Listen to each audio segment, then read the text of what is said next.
Tarvikkeet, mitä tässä käytetään. VT Prusik 7 millinen päistä ommeltu lenkki.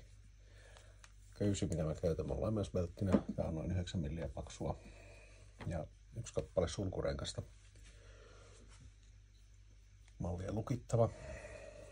Ja koko homman ytimessä pyörii paalusolmu, joka tehdään tämän silmukan ympärille. Eli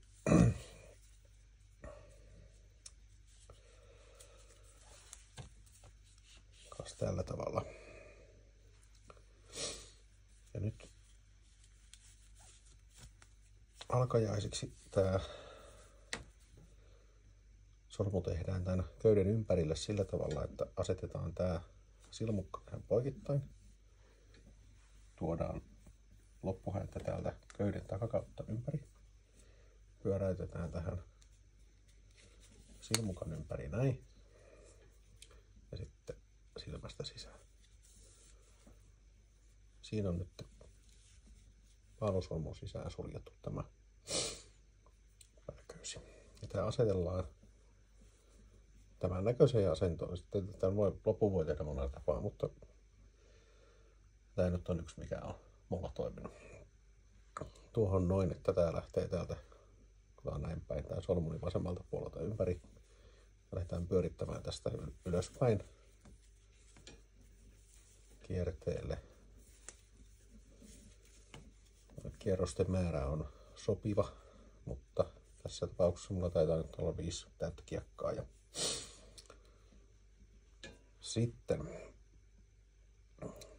tässä paalusolmussa on näitä silmukoita, niin tämä, joka kuristaa tästä lenkin kasaan, niin löysätään sitä pikkasen auki ja työnnetään tämä häntä sitä läpi. Sen jälkeen otetaan löysät takaisin tänne, työnnetään vähän se tavalla. Näin. Tiukempaa sitä. Nyt meillä on tämä paalusolmun lenkki ja sitten meillä on tämä toinen häntäpää täällä. Tämä on sulkurengas. Tämä siitä läpi, tuosta läpi ja kas siinä.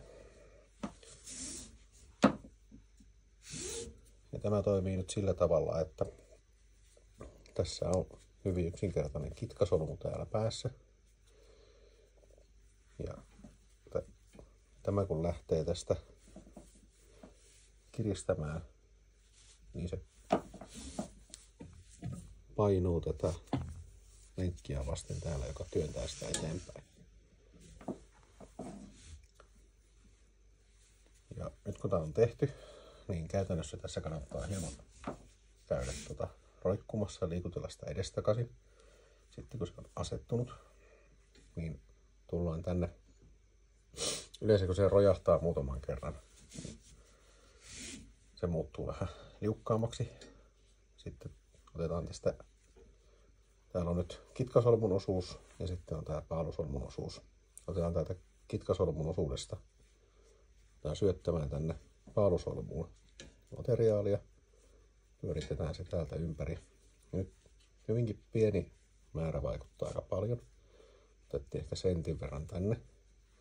Tämä lenkki kasvaa, niin se vetää myöskin tätä osuutta nyt täältä tiukemmalle. Ja näitä nyt sitten roikutnaan ja säädetään tarpeen mukaan, kunnes se toimii hyvin. Mun kokemuksella sitten, kun se on saanut suunnilleen toimimaan, niin se pysyy aika hyvin. Ei tarvii ruveta joka päivä virittelemään uudestaan. Ja voi tehdä myöskin sillä 8-millisellä. Silmukoiden määrä on todennäköisesti eri ja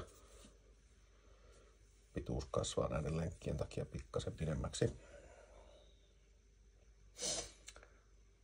Huomioitavaa, että tämä toimii lineman's-beltissä, kun tämä on tälleen U-lenkkinä valjaan lenkistä toiseen ihan hyvin. Ja täällä päässä on aina stopperi, mistä tämä kokonaisuus ei pääse koskaan läpi. Mutta koko paino kun tähän laittaa, niin tämä saattaa luistaa jossain olosuhteissa. Ja sitten sitä nyt voi miettiä, että tarviiko sitä kiristää vai riittääkö se siihen tarkoitukseen. Jos haluaa kiristää, niin lenkkejä pienemmäksi tai mahdollisesti jos mahtuu, niin 1 kierros lisää tähän kikkasolmun puolelle. Semmonen.